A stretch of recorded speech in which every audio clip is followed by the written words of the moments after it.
When my father announced his will, I wasn't expecting riches or applause.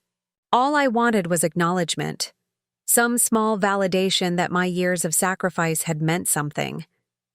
I had taken care of him when no one else did, held the family together after Mom passed, and stayed behind while everyone else chased their dreams. But when the lawyer read the will, every word was carved into my chest like a blade. All assets, family house, company shares, and accounts will be inherited by Samantha Reynolds. My sister, the golden one. The air in the room felt heavy, as if the oxygen had been sucked out. My stepmother, perfectly composed, gave a faint smile and placed a hand over Samantha's in quiet victory. Samantha herself looked shocked at first, but the shock quickly melted into satisfaction, a smirk tugging at the corner of her lips. And my father, he sat tall, proud, like this betrayal was an act of reason. "You'll understand one day, Claire," he said in that voice of finality that he used when he wanted to close an argument. "Samantha has a family to take care of. You've always been independent. You'll be fine, independent." The word felt like poison. To him, my independence was a reason to discard me. To him, every late night I spent balancing his accounts after Mom died, every time I skipped my own needs to care for his, was meaningless. He had always seen me as the self-sufficient one, the daughter who didn't need love or protection. My throat tightened as I tried to keep my expression calm, but inside, everything was breaking. The lawyer cleared his throat, closing the folder with a polite smile that felt cruel. The sound of the papers snapping shut was like a door slamming in my face. After the meeting, Samantha came to me in the hallway, her designer heels echoing off the marble floor. "Don't take it personally," she said, in that sweet, false tone she always used when she wanted to sound superior. "Dad just wants what's best for everyone."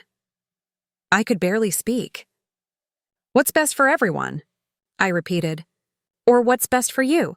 She tilted her head, that same look of pity she'd worn since childhood, back when she'd get in trouble and I'd take the blame. "You always make things dramatic, Claire. Maybe it's time you moved on." Then she walked away, her perfume lingering like a stain in the air.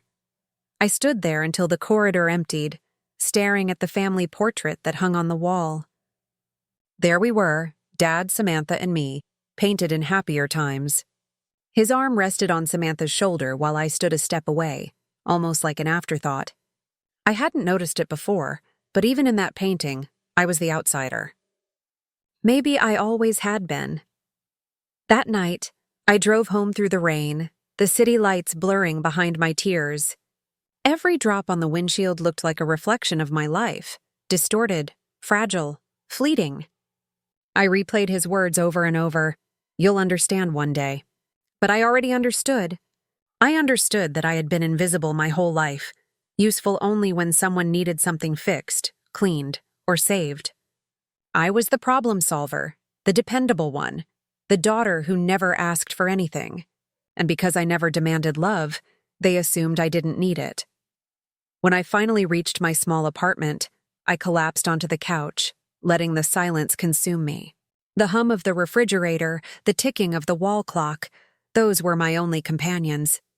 I looked around the room at the modest furniture, the stack of bills on the table, and the framed photo of Mom on the shelf. She had been the only one who ever truly saw me. "I did everything right, Mom," I whispered to her picture. "I took care of him. I gave up everything. And still, it wasn't enough." I cried until there were no tears left. Then came the anger. It started as a dull ache in my chest and grew into something sharper, fiercer. I thought about all the times I'd been overlooked, when Samantha got the bigger bedroom, when Dad praised her even when she failed, when he forgot my birthday because he was busy attending her college recital. I had told myself that love wasn't measured in gifts or money, but now I saw it clearly. To him, love was measured in worth, and he had decided I was worth nothing. I barely slept that night. Instead, I opened my old laptop and scrolled through job listings, freelance projects, business grants, anything that would help me stand on my own. I wasn't sure what I was searching for, but I knew I needed a way out of this cycle of being forgotten. Around 3 a.m., As the rain finally stopped tapping against the windows, I made a decision. I wasn't going to beg for his approval anymore. I wasn't going to call, cry, or ask why. He had made his choice. Now, I would make mine. Over the next few weeks, I threw myself into work. My job at the small marketing firm became my escape. I took on extra projects, volunteered for the toughest clients, and spent nights studying business analytics and brand strategy. My boss, a gruff but fair man named Leonard, noticed my dedication. "You've got grit, Claire," he told me one evening as I finalized a pitch. "You remind me of myself when I started out." His words warmed me more than I expected. For the first time, someone saw my effort, not because I was family, but because I earned it. Meanwhile, news about Samantha and my father spread through family gossip. Samantha had moved into the family estate, redecorating it in her usual expensive taste. She hosted lavish parties and posted endless photos of her blessed life. I tried to ignore it, but the bitterness gnawed at me. Every image of her smiling in the house I grew up in felt like a theft of my past. I told myself that I didn't care, that I was done with them, but the human heart is stubborn. One evening, I got a call from an unknown number. It was my father. "Claire," he said, his tone clipped and formal. "I heard you've been busy." "That's good." "I knew you'd land on your feet." For a moment, I wanted to believe it was an apology. But then he added, "Samantha's been overwhelmed managing the company shares. I might ask you to advise her a bit, help your sister out." The audacity left me speechless. He had cut me out of everything, yet still expected me to serve. "I'm sorry, Dad," I said coldly. "I'm busy managing my own life." There was silence on the line, and then he sighed. "Don't be bitter, Claire. Family is family." I hung up without replying. Family, I thought bitterly, was just a word he used when he needed something. After that call, I felt something harden inside me. I realized I no longer wanted their acceptance. What I wanted was power, the kind that couldn't be taken away by a signature on a piece of paper. I began saving aggressively, cutting every unnecessary expense. I studied late at night, learning everything about brand positioning, client psychology, and digital influence. I wanted to build something that was entirely mine, something no one could cut me out of. Weeks turned into months, and the pain of betrayal slowly transformed into motivation. I was no longer the forgotten daughter. I was a woman with a mission. Every rejection, every slight, every memory of being invisible became fuel. I started reaching out to small business owners who couldn't afford big agencies. I helped them grow their presence online, design campaigns, and connect with customers. Slowly, word spread about my work. Clients started referring others. My weekends disappeared into spreadsheets and strategy boards, but I didn't mind. For the first time in years, I felt alive. One evening, as I looked out my window at the city skyline, I realized that I was no longer haunted by my father's decision. His rejection had freed me in a way I hadn't expected. It had pushed me to find my own strength. But deep down, a quiet vow formed. I wasn't done yet. Someday, I would stand before him again, not as the daughter he overlooked, but as the woman he wished he hadn't betrayed. I turned off the lights and whispered into the dark. "You should have never cut me out." And in that whisper, a spark of revenge was born. Success doesn't happen overnight. It's built in silence, fueled by the kind of pain that doesn't fade. After the will reading, I became obsessed with proving myself. My father's betrayal had burned a hole in my heart, but instead of letting it consume me, I fed that fire with ambition. My days blurred into one another, early mornings filled with meetings, long nights spent designing campaigns for clients who could barely pay, and weekends swallowed by spreadsheets and strategy decks. I didn't mind the exhaustion. Every hour I worked was another brick in the wall I was building between me and the people who had broken me. At first, I was just another nameless freelancer, hustling for gigs on online boards, offering marketing consultations for pennies. Most people didn't take me seriously. I was a 20-something woman trying to make her way in a city full of sharks, but I had something none of them did: rage wrapped in discipline. I studied the way big agencies operated, memorizing every trend, every weakness in their system. I saw how clients were desperate for authenticity, for someone who actually cared about their stories. That became my brand. While others sold strategies, I sold transformation. Slowly, word began to spread. Clients came back, bringing friends, referrals, and recommendations. My work started to speak for itself. Within a year, I'd saved enough to register my own company, Clarity Branding. The name came to me one night while staring at my reflection in the dark. My life had been anything but clear. Everything was clouded by betrayal, favoritism, and lies. But clarity was what I was chasing. I wanted control, transparency, truth, even if I had to create it myself. I rented a tiny office space on the 5th floor of an old building downtown. The walls were cracked, the ceiling leaked when it rained, and the elevator broke down at least once a week. But it was mine. That first morning, when I turned the key and walked in, I stood by the window overlooking the city, and for the first time, I smiled. Clients began pouring in faster than I could handle. Local businesses wanted my touch, the Claire effect, they called it. I turned failing stores into thriving brands, rebuilt reputations ruined by scandal, and helped startups become household names. My secret was empathy disguised as strategy. I knew how it felt to be underestimated, to be left out, to be told you weren't enough. I used that understanding to tell stories that moved people, to build campaigns that hit where it mattered, the heart. It was ironic in a way. The woman my father called too emotional was now using emotion to conquer an industry he had once ruled. And fate, in its cruel sense of humor, sent one of my first big clients in the form of his old rival, Andrew Keller, the man my father had despised for decades. Keller's company had struggled under the weight of modern trends, and he came to me looking for a miracle. "You're Robert Reynolds' daughter, aren't you?" he asked during our first meeting, his eyes sharp with recognition. "Yes," I said without flinching. "But I built this on my own." He studied me for a moment before nodding. "Good. That's exactly the kind of person I want to work with." By the time Clarity Branding hit its 2nd anniversary, it wasn't just surviving, it was thriving. We had a dozen employees, a new office in the financial district, and clients lining up months in advance. The money I made wasn't just income. It was proof. Proof that my father had made the wrong choice. Proof that independence wasn't weakness, it was power. I even made the local business magazine's top 30 under 30 list. My father must have seen it. I imagined him at his breakfast table, flipping through the pages, seeing my face smiling back at him.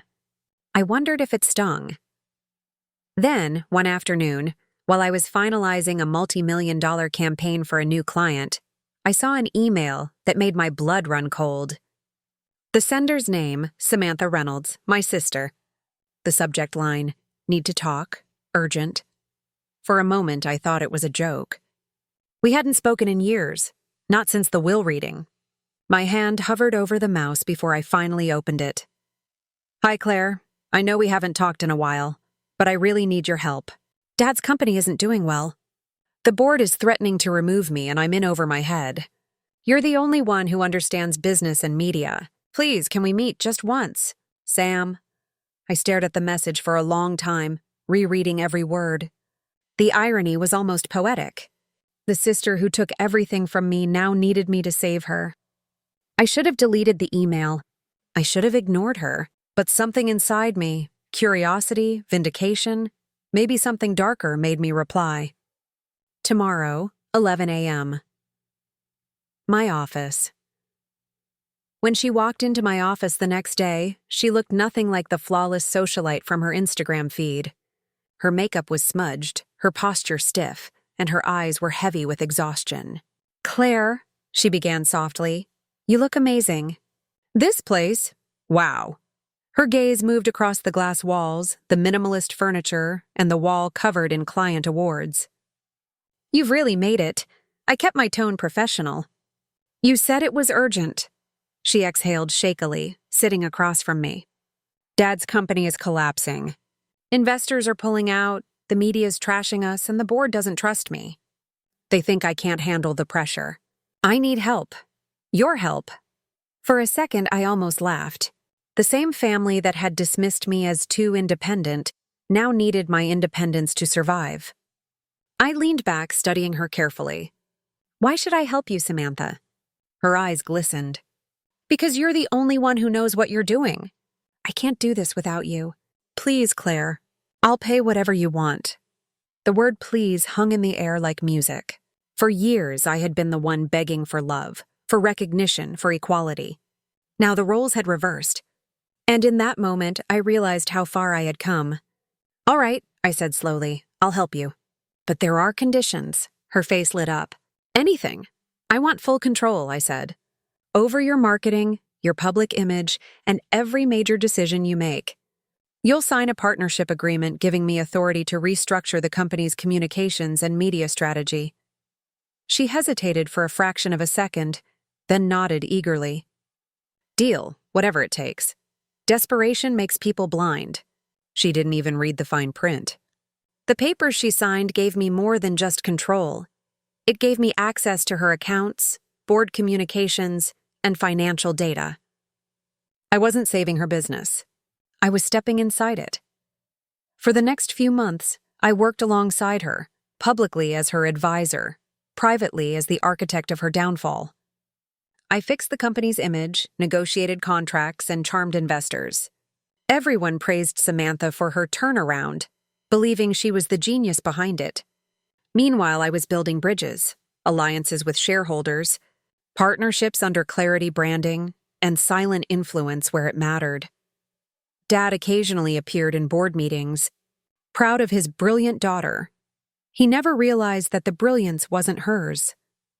He never noticed that every success came from the same woman he had erased from his will. I watched him shake my hand once after a presentation, his old eyes shining with approval. "You've done good work, Claire," he said. "Your sister is lucky to have you." Lucky. The word almost made me smile. As weeks turned into months, I began to understand the full picture. The company wasn't just struggling, it was rotting from within. Decades of mismanagement, ego-driven decisions, and false pride had weakened its core. I could have fixed it. I had the knowledge, the strategy, the network. But I didn't, because fixing it would mean saving them. And I didn't come this far to rescue the people who buried me. Instead, I began laying the foundation for something else. I redirected key contracts to Clarity branding, restructured deals to benefit my firm, and ensured that any long-term partnerships tied the company's future directly to mine. Samantha never noticed. She was too busy enjoying her sudden praise. The irony was delicious. Every compliment she received came from my work, every applause from my strategy. One evening, as we wrapped up another investor presentation, Samantha smiled at me. "You know, Claire," she said, "Dad was right about you. You really are strong. Maybe he gave me the inheritance, but you got the talent." I looked at her and returned a faint smile. "Maybe he gave you everything so I could learn how to take it back." She laughed, not realizing how serious I was. That night, as I walked out of the building and felt the cool air against my face, I knew the balance of power was shifting. I was no longer the forgotten daughter. I was the woman in control. And soon, the empire they had stolen from me would be mine, not through inheritance, but through intelligence, patience, and revenge served cold. The war hadn't ended at the reading of that will. It had only just begun. The day of the shareholders' meeting arrived like the final chapter of a novel that had been writing itself for years. One built on betrayal, ambition, and revenge. I woke before dawn, the sky still gray and quiet, my reflection in the mirror sharper than ever. My tailored navy suit felt like armor, my hair sleek, my eyes calm. The woman staring back at me wasn't the forgotten daughter who cried after her father's rejection. She was the architect of her own empire. Everything I had done, every late night, every lie I let them believe, had led to this moment. When I arrived at the company headquarters, the building stood like a monument to my father's pride. The glass facade reflected the morning sun, and the silver letters spelling Reynolds & Co. gleamed like arrogance carved into stone. As I walked through the lobby, employees greeted me politely, unaware that by the end of the day, everything they knew about this company would change. Samantha was already in the conference room, dressed impeccably as always, trying to look in control. But her eyes betrayed her nerves. "Claire," she said, her voice trembling just slightly, "thank you for coming early. Dad's on his way. Are you sure about this merger presentation?" The board seemed skeptical. I smiled, my expression unreadable. "Don't worry. I've handled everything. All you have to do is show confidence." She exhaled in relief, oblivious to the fact that the merger she was about to present would seal her own downfall. Every paper she had signed over the past few months, the partnership agreements, the licensing rights, the restructuring documents, had been building toward this. She had given me legal control without ever realizing it. It wasn't fraud. It was strategy. Every line was there in black and white. She just never cared enough to read it. When the room was filled with executives, lawyers, and shareholders, I stood near the projector, ready to begin. My father entered last, leaning on his cane, still wearing that air of authority that once terrified me. His hair was grayer now, but his voice carried the same command. "Let's get this started," he said curtly. Samantha began the presentation, her voice quivering as she tried to explain the revitalization plan I had crafted. Charts flashed across the screen: rising profits, new partnerships, international reach. The board members nodded approvingly. Everything looked perfect. That's what illusions were meant to do. When it was my turn to speak, I stepped forward and took control of the microphone. "Thank you, Samantha," I said smoothly. "I'll take it from here." I turned to the room, my tone shifting from cooperative to authoritative. "Ladies and gentlemen, today we are proud to announce the final stage of the Reynolds & Kerr transformation, effective immediately.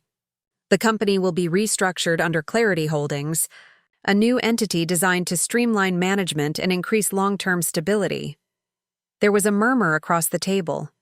My father frowned. "Clarity Holdings?" he repeated. "That wasn't part of the plan." I met his gaze. It was in the documentation signed by Samantha. As the majority shareholder and co-signatory, she approved the merger last month. Samantha's head whipped toward me, her expression frozen. "What?" "No, I didn't." The lawyer, who had worked with me quietly for months, cleared his throat. "It's all legally binding." The clauses were included in the third revision of the partnership agreement. Mrs. Reynolds authorized the transfer of operational control to Clarity Holdings and its managing director, Ms. Claire Reynolds. The room fell into stunned silence. I could feel every heartbeat echoing in the air. My father's face turned pale, his eyes wide with disbelief. "You can't be serious," he hissed. "You tricked your sister?" I tilted my head slightly. "I didn't trick her. I did exactly what you taught me. Pay attention to details, read every contract, and never assume family means loyalty." "Isn't that what you always said?" Samantha stood abruptly, her voice breaking. "You can't do this to me, Claire. I trusted you. I thought you were helping me." I looked at her calmly. "You thought wrong.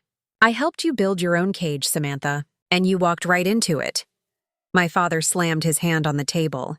"You're destroying your family for what? Money, power? You've become just like me." I took a slow breath and stepped closer to him.